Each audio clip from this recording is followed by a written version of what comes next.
este seminario damos inicio a la unidad 3 del programa que corresponde a la célula en funcionamiento, siendo el primer tema Introducción al metabolismo celular.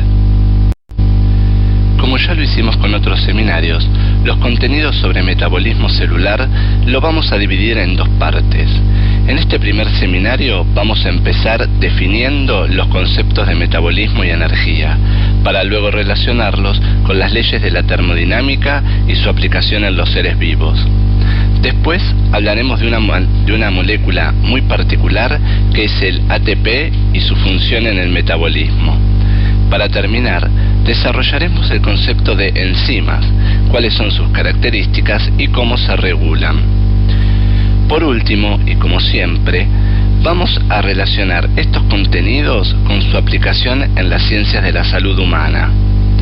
A modo de adelanto, en el segundo seminario desarrollaremos con mayor profundidad las vías metabólicas glucolítica, el ciclo de Krebs y la fosforilación oxidativa y la fotosíntesis. Una vez más, les recuerdo que deberán completar el estudio de este tema con la lectura de la bibliografía recomendada y el resto del material que se encuentra disponible en el campus. Hasta ahora estuvimos viendo cómo está formada una célula, con sus sistemas de membranas, con las proteínas del citoesqueleto, con sus organelas, pero a partir de este momento de la cursada vamos a desarrollar las funciones que se llevan a cabo dentro de las células. Para empezar, vamos a ver la manera en que la célula obtiene, transforma y utiliza la energía necesaria para mantenerla viva a través de diversos procesos metabólicos. Ahora bien, ¿qué es el metabolismo? Lo vamos a definir como un conjunto de reacciones bioquímicas que involucran la síntesis, también llamado anabolismo, o degradación, en este caso catabolismo, de moléculas en donde interviene la utilización y o transformación de energía. Para unificar criterios, definamos el concepto de energía como lo necesario para producir un efecto.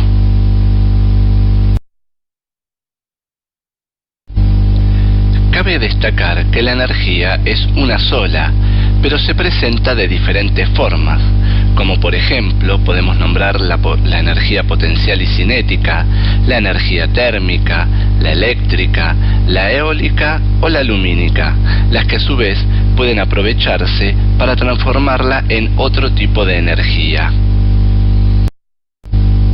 Relacionaremos estos conceptos con las leyes de la termodinámica.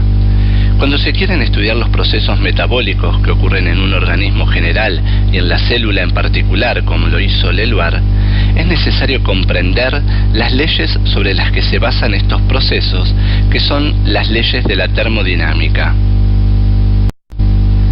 Para poder describir estas leyes, es muy importante definir al universo de estudio, el cual está formado por un lado por el sistema y por otro por el entorno.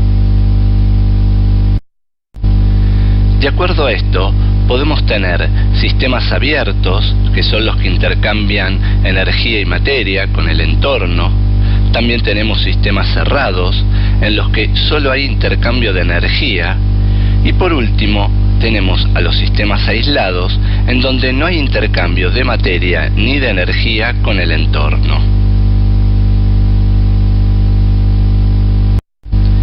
Ahora que definimos qué es y cómo puede ser un sistema de estudio y su entorno, podemos ver qué nos dicen las leyes de la termodinámica acerca de la energía. El enunciado de la primera ley dice que la energía del universo se mantiene constante. Esto quiere decir que la energía no se crea ni se destruye, solo puede ser transformada. Y que en el caso de los seres vivos, la energía que absorbe el sistema es devuelta al entorno, de manera que la cantidad total permanece constante. Si bien recién definimos el concepto de energía como lo necesario para producir un efecto, lo cierto es que no toda la energía se utiliza para dicho efecto o trabajo, es decir, que los procesos no son 100% eficientes. La energía que no se utiliza para realizar ese trabajo se pierde en forma de calor. De acuerdo a esto, podemos decir que la energía total es igual a la energía útil para realizar trabajo más la energía disipada fundamentalmente en forma de calor. La energía total puesta en juego en un sistema a presión constante es la entalpía. Por su parte, la energía útil se la conoce como energía libre de Gibbs y se la simboliza con la letra G. Finalmente, la energía disipada se la puede definir como el producto de la temperatura por la entropía.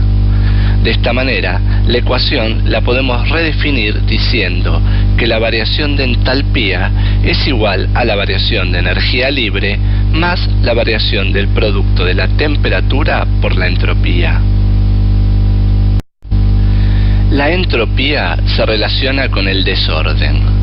Desde un punto de vista energético, esto quiere decir que para mantener un orden es necesario un gran aporte de energía.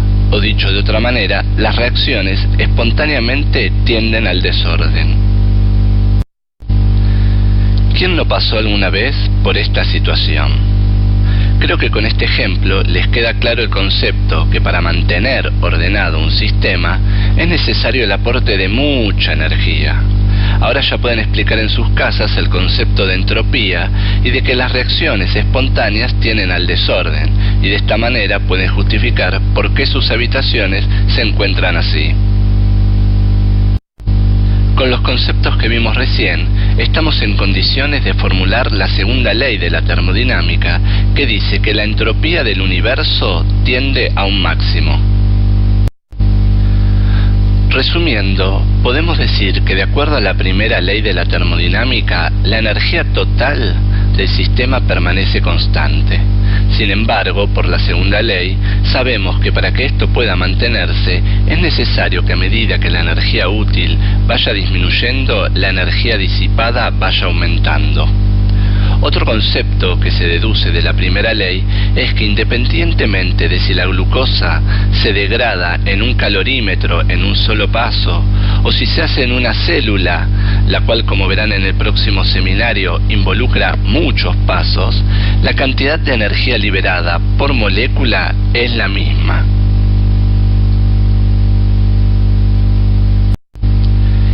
En este caso, como la reacción que ocurre espontáneamente libera energía, se dice que es exergónica, por lo que la variación de energía útil entre los reactivos y los productos es negativa. La pregunta que surge ahora es, ¿se puede revertir una reacción espontánea? La respuesta es sí, pero para eso hay que entregar una cantidad de energía adecuada. Las reacciones de este tipo en las que se necesita de energía se denominan endergónicas y la variación de energía libre en este caso es positiva. Algo similar ocurre con el calor. Cuando una reacción libera calor, se dice que es exotérmica. En este caso, la variación de entalpía es negativa. En cambio, cuando absorbe calor, se dice que es endotérmica y el delta H es positivo. Ahora bien, ¿cómo se relaciona todo esto a la biología celular? Para lograr que un sistema ordenado, como es la célula, pueda existir y a su vez pueda llevar a cabo sus funciones, es necesario el aporte de energía. Obviamente que para mantener la energía total constante, la célula tendrá que devolverle al entorno una cantidad igual, pero en este caso como energía menos utilizable y que genera un aumento del desorden del mismo. Otro concepto importante a destacar es que los sistemas inertes intercambian energía hasta llegar a un equilibrio, como por ejemplo cuando uno deja caer una pelota que rebota hasta detenerse. En el equilibrio deja de haber intercambio, por lo que la velocidad de las reacciones es nula o cero. En cambio, en los sistemas biológicos, si recuerdan del seminario donde desarrollamos el concepto de difusión, se llega a un estado estacionario, donde la velocidad de intercambio es igual en ambos sentidos y además es distinta de cero. Por lo tanto, las partículas se siguen moviendo, aunque la cantidad de moléculas sea la misma. Si lo relacionamos a la energía, podemos decir que los sistemas biológicos alcanzan un estado estacionario en donde la energía que absorben y la energía que devuelven es igual en ambos sentidos y además distinta de cero. Otro hecho relevante es que independientemente de la manera en que la célula obtiene energía, la transforma en energía química, es decir, aquella que está contenida en los enlaces o uniones entre los átomos que forman una molécula. En este sentido, la molécula energética por excelencia es el ATP, que es la abreviatura de adenosín-trifosfato, y como todo nucleótido, está formado por una base nitrogenada, en este caso llamada adenina, que se une a un hidrato de carbono, que es la ribosa, al que a su vez se le unen los grupos fosfatos. Cuando los enlaces de alta energía del ATP se rompen, la energía contenida en ellos se libera y es utilizada y transformada por la célula para realizar diversas funciones, como por ejemplo, sintetizar los componentes estructurales de las células, o para transformarla en energía mecánica para poder contraer y relajar los músculos, como vimos en el seminario referido al citoesqueleto, o en energía eléctrica que se utiliza para enviar o recibir información proveniente de las neuronas. Como mencionamos recién, la energía provista por el ATP se debe a la ruptura del enlace formado entre el segundo y el tercer grupo fosfato. Por su parte, la síntesis de ATP se realiza por la energía obtenida por las células desde su entorno, lo que en definitiva termina generando un ciclo donde esta molécula se degrada y se sintetiza permanentemente.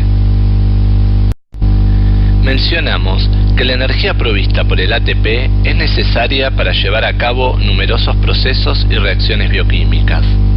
Otras protagonistas fundamentales de dichas reacciones son las enzimas, que las vamos a definir como catalizadores biológicos, es decir, moléculas que aumentan la velocidad de una reacción química participando de la misma, pero sin sufrir modificaciones permanentes.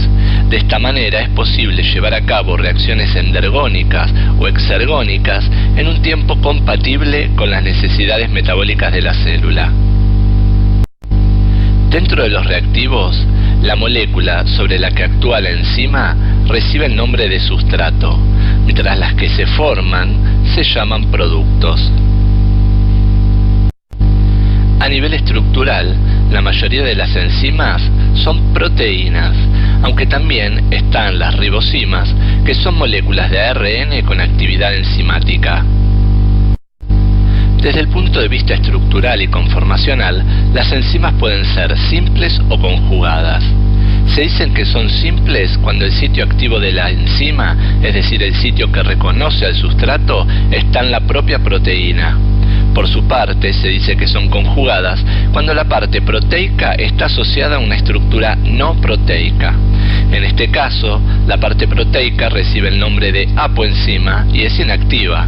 Cuando ambas partes están juntas, se llama holoenzima y corresponde a la forma activa. Si la parte no proteica corresponde a iones inorgánicos como magnesio, manganeso, zinc o hierro, recibe el nombre de cofactor. Si en cambio son macromoléculas como el FAD o el NAD, entre otras, se llama coenzima. Un concepto importante para comprender cuál es la función específica de las enzimas es el de energía de activación, que se la define como la mínima cantidad de energía que se necesita para que ocurra una reacción química. Las enzimas lo que hacen es disminuir la energía de activación a través de la generación de complejos moleculares entre la enzima y el sustrato que poseen una energía de activación menor que la del sustrato solo. Para poder ejercer su función, la enzima debe reconocer al sustrato e interactuar con el mismo. Existen dos modelos de interacción. Uno es el llamado modelo llave-cerradura, en el que el sitio activo y el sustrato se complementan totalmente. El otro es el modelo del ajuste inducido, en donde luego de haber una primera interacción entre la enzima y el sustrato, se induce un cambio conformacional en el sitio activo que permite la complementariedad total entre ellos. Veamos ahora cuáles son las características de las enzimas. Estas son muy específicas, por lo que existen miles de enzimas diferentes. Son altamente eficientes, por lo que se requieren muy bajas concentraciones para que puedan cumplir su función. Además, como no sufren modificaciones permanentes, una vez finalizada la reacción, ya están listas para volver a actuar. Al disminuir solamente la energía de activación, no modifican la variación de energía libre de la reacción. Además, y finalmente, son susceptibles de ser moduladas o reguladas por diferentes factores, como por ejemplo la temperatura, el pH, la concentración de sustrato y de la propia enzima, y también por la presencia de inhibidores. Cabe destacar que esta modulación o regulación de la actividad enzimática puede generar tanto un incremento como una disminución en dicha actividad. Existen básicamente tres mecanismos que pueden regular la actividad enzimática. Están aquellos que regulan la síntesis de la enzima, los que regulan su degradación y los que regulan la actividad catalítica sin modificar la cantidad de enzima sintetizada. Dentro de los que regulan la síntesis de las enzimas, se encuentran las moléculas que actúan en los sitios de regulación de la expresión del gen específico localizado en el ADN. Por su parte, las moléculas que regulan la degradación de la enzima lo hacen a través del mecanismo que vimos en el seminario de citosol y que corresponde a la marcación de la enzima con ubiquitinas para su posterior destrucción en el proteosoma. Finalmente, la actividad catalítica de una enzima puede aumentarse o disminuirse, pero sin modificar la cantidad de enzima sintetizada. Existen numerosos mecanismos que regulan la actividad catalítica. A continuación, mencionaremos y haremos una breve descripción de algunos de ellos, comenzando por la temperatura. Existe una temperatura óptima para cada enzima en la cual la actividad catalítica es máxima. Si se sobrepasa dicha temperatura, comienzan a producirse cambios conformacionales en la enzima que llevan a una disminución de su actividad. Por su parte, lo mismo ocurre con el pH, el cual también presenta un rango óptimo que variará de una enzima a otra en función de la composición aminoacídica. Otro regulador es la concentración del sustrato. A medida que ésta se incrementa, los sitios activos de las enzimas se van completando hasta alcanzar la ocupación total de los mismos. En este punto, por más que se incremente la concentración de sustrato, la actividad enzimática no sufre modificaciones. Desde el punto de vista fisiológico, la regulación por modificaciones covalentes de la enzima adquiere un papel muy importante. En este sentido, las modificaciones pueden ser reversibles o irreversibles. Dentro de las modificaciones reversibles, uno de los mecanismos más estudiados es la fosforilación y defosforilación de las enzimas en determinados aminoácidos, lo que genera un aumento o una disminución de la actividad. A modo de ejemplo, vemos cómo en presencia de ATP y de una proteína quinasa, se fosforila la enzima produciéndose su activación. Posteriormente, por la acción de una fosfatasa, se escinde el fosfato de la enzima y ésta vuelve a su estado inactivo. Dentro de las modificaciones irreversibles, tenemos a las enzimas que están presentes normalmente en una forma inactiva llamada zimógenos, las cuales son clivadas por otras enzimas, generando por un lado la enzima activa y por otro un fragmento proteico no activo. Este es el mecanismo que ocurre en el caso de las enzimas digestivas liberadas por el páncreas o el de las que forman la cascada de la coagulación. Otra modulación muy importante se debe a las interacciones alostéricas, que ocurren en aquellas enzimas que presentan más de un sitio de unión dentro de las mismas. De esta manera, en el sitio activo se une el sustrato y en el sitio de regulación se une el efector alostérico, el cual altera la conformación estructural de la enzima y por lo tanto de su sitio activo, pudiendo incrementar o disminuir la actividad catalítica de la enzima. Existen numerosos efectores alostéricos. A modo de ejemplo se puede nombrar al propio sustrato, o también interacciones recíprocas entre sustratos de diferentes vías. o también por mecanismos de retroalimentación positiva y negativa, es decir, cuando el producto de una reacción puede estimular o inhibir la actividad catalítica de la enzima respectivamente.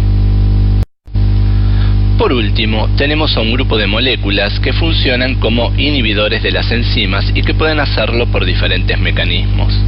En este sentido, tenemos a los inhibidores competitivos, que reciben su nombre porque se unen al mismo asitio que el sustrato y se comportan como inhibidores reversibles, ya que si se aumenta la concentración del sustrato, desplazan al inhibidor del sitio de unión y entonces la enzima puede cumplir su función.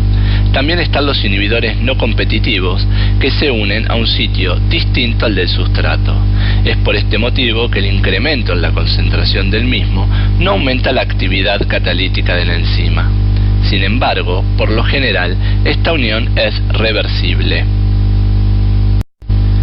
Existe un tercer grupo de inhibidores llamados irreversibles, porque se unen a la enzima de manera permanente, alterando la estructura tridimensional de la misma o favoreciendo su desnaturalización, impidiendo de esta manera que la enzima sea capaz de reconocer al sustrato. Este es el ejemplo de los productos organofosforados que se encuentran en los insecticidas y que inhiben a la enzima acetilcolinesterasa. También es el ejemplo del antibiótico penicilina, que inhibe a una de las enzimas necesarias para sintetizar el péptidoglicano presente en la pared de la bacteria. Durante el transcurso del seminario, fuimos nombrando varios ejemplos donde se relacionan los contenidos que venimos desarrollando con su implicancia en las ciencias de la salud.